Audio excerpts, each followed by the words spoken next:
আসসালামু আলাইকুম। এটা একটা 12 ভোল্ট 3000 মিলি ট্রান্সফরমার। তো এই ট্রান্সফরমার দিয়ে আমি আপনাদেরকে একটা ব্যাটারি চার্জার বানিয়ে দেখাবো।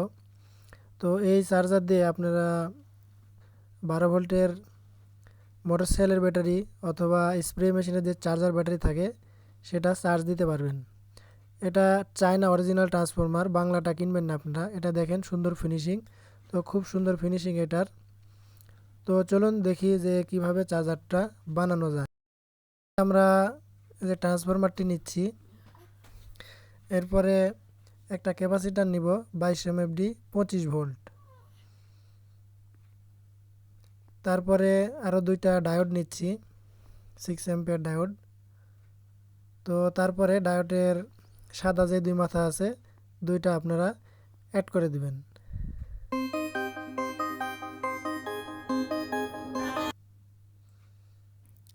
এটা অ্যাড করে দেওয়ার পরে আপনারা খুব সুন্দরভাবে সোল্ডারিং করে নেবেন।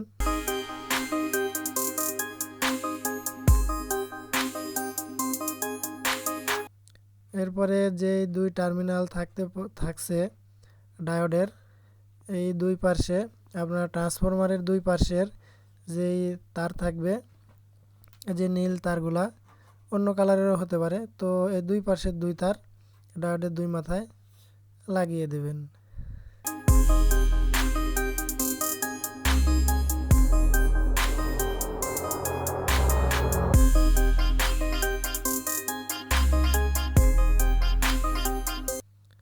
যেটা লাগানো শেষ, এবারে ডায়োডের মাথাটা পজিটিভ আর এই সাদা মাথাটা যেটা থাকছে এটা হচ্ছে নেগেটিভ। তো আমরা এখন ক্যাপাসিটারের সাথে সংযুক্ত করব। এটা যে ক্যাপাসিটারের সাদা মাথাটা এটা হচ্ছে নেগেটিভ সাইড, আর এই যে কালো সাইডটা এটা হচ্ছে পজিটিভ সাইড। তো পজিটিভ সাইডের সাথে আমরা ডায়োডের যে দুই মাথাটা অ্যাড করছিলাম ওইটা লাগাবো।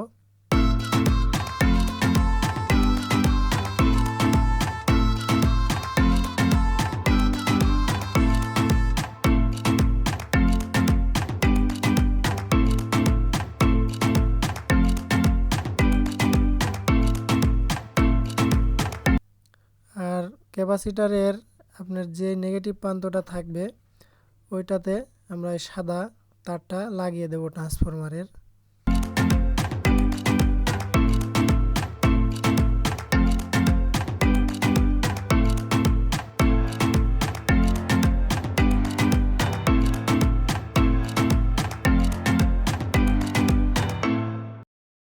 এটা হচ্ছে পজিটিভ সাইড আর এটা হচ্ছে নেগেটিভ সাইড। তো এখন আমরা এর সাথে একটা ইন্ডিকেটর কানেকশান করব। তো এটা হচ্ছে একটা ইন্ডিকেটর লাইট, আর এর সাথে একটা 1K রেজিস্টর লাগবে, না হলে ইন্ডিকেটর লাইটটা কেটে যাবে। তো ইন্ডিকেটরের যে বড় মাথাটা আছে পজিটিভ সাইড, ওইখানে আমরা 1K রেজিস্টরটা কানেক্ট করব।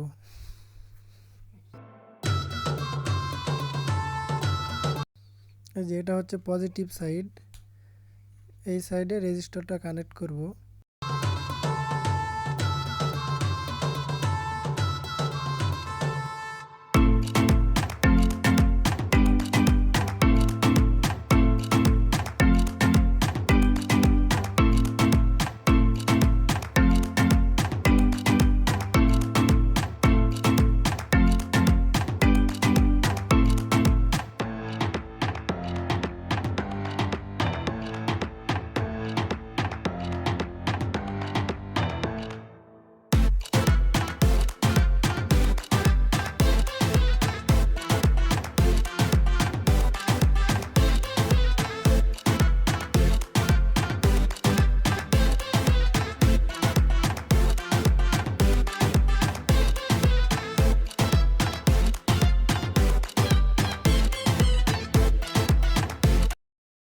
এবার ইন্ডিকেটরের যেই পাশে রেজিস্ট্যান্স ছিল ওইটা ক্যাপাসিটারের পজিটিভ, অর্থাৎ ডায়োডের যে দুই মাথা এক জায়গায় করা ছিল ওই পাশে, আর খালি যেই মাথাটা আছে লাইটের সেটা লাগাবো সাদা তারের এই পাশে।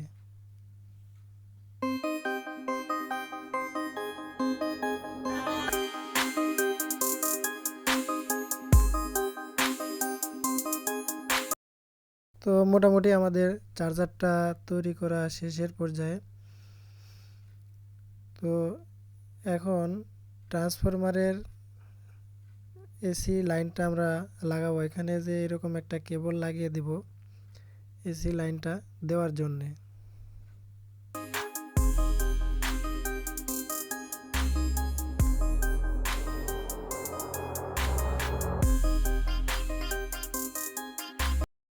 লাইনটা লাগানো শেষ। এখন এখানে সুন্দর করে টেপ জোড়ে দেব যেন শর্ট না করে অথবা দুই তার এক জায়গায় না হয়ে যায়।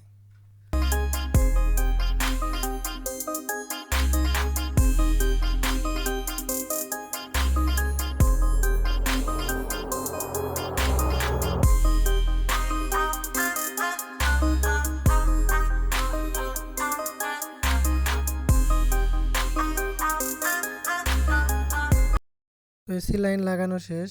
এবার আমরা এখানে লাইন দিয়ে দেখব যে এটা ঠিক আছে কিনা বা কত ভোল্টেজ পাওয়া যায়। এইখানে যে লাইনটা দিলাম ইন্ডিকেটরটা জ্বলতেছে। তো এইখানে দেখেন 18 ভোল্ট দেখাচ্ছে। তো প্রবলেম নাই, এটা ব্যাটারিতে কানেকশান দিলে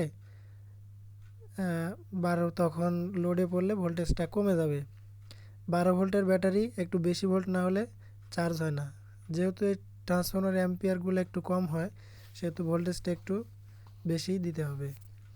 তো এরকম একটা ডিসি কেবল লাগিয়ে নেবেন আপনারা। ক্লিপও লাগাতে পারেন অথবা সকেটও লাগাতে পারেন। আমি ক্লিপ লাগিয়ে নিচ্ছি ব্যাটারিতে ক্লিপ লাগানোর জন্যে। আর এদিকে নেগেটিভ পজিটিভ ঠিক করে কানেকশানটা লাগিয়ে দেব। লাল তারটা পজিটিভ, এটা ডায়োডের লাল তারটা ক্যাপাসিটারের পজিটিভ সাইডে এবং কালো তারটা ক্যাপাসিটারের নেগেটিভ সাইডে লাগিয়ে দিব।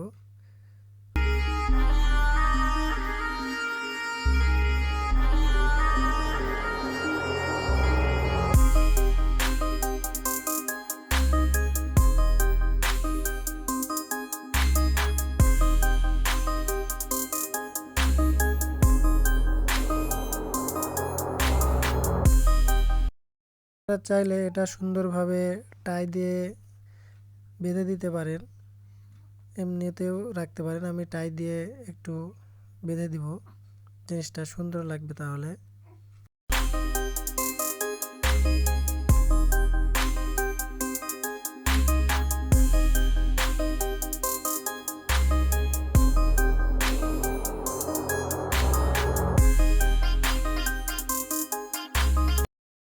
এইবারে আমি এটা ব্যাটারিতে লাগিয়ে দেখব যে চার্জ হচ্ছে কি না, বা চার্জ হলে বুঝবো কিভাবে যে এখন চার্জটা হচ্ছে ব্যাটারিতে।